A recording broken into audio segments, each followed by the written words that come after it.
Dr. Modi's carried out thousands of operations, but this is a week of firsts even for him. You all set? Yeah, I think so. Yeah, how are you doing with it? Liverpool Heart and Chest Hospital has taken delivery of its very own surgical robot. Owen's been hand-selected to be one of the first patients to take part in the programme. He needs his mitral heart valve repairing. A bit anxious about it because it hasn't been done really in Britain and things. So yeah, a little bit anxious, but yeah, no, I know I'm in good hands. After weeks of training in America and months of practice back here, it's time for Dr. Modi to see the Da Vinci robot in action in his own operating theatre, under the watchful eye of his American proctor, the world lead in robotic heart surgery. It's the best prepared team that I've had the opportunity to work with. I've been working towards this week for the last 10 years. So how does it work? It's not a true robot, it still needs a surgeon. They sit and operate it using hand and foot controls, which accurately mimic every movement the surgeon makes while removing any tremors.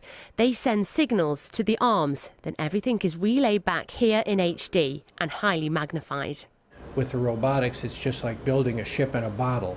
It's just 5 little holes, and you can work inside the heart very meticulously.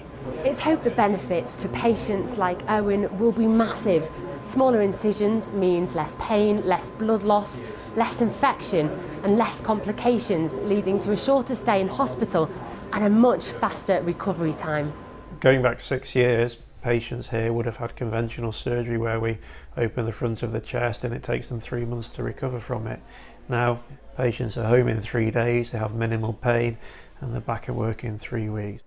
But there are drawbacks. Surgery can take longer, and some research suggests the final outcome is no different to traditional surgery. And with little competition in the market, they're really expensive to buy and maintain, although it's hoped here the robot will eventually pay for itself. We will now, of course, be acting as a training centre for them, so they will be paying us to train surgeons in the future. So is the cost worth the benefit? Well, just ask Owen. Here he is 48 hours after open heart surgery. The thought that I'm going home today is just phenomenal. 2 days later, I'm taking him home. Yeah. So amazing. Nothing to stop us now. There's no lingering doubt or anything. No.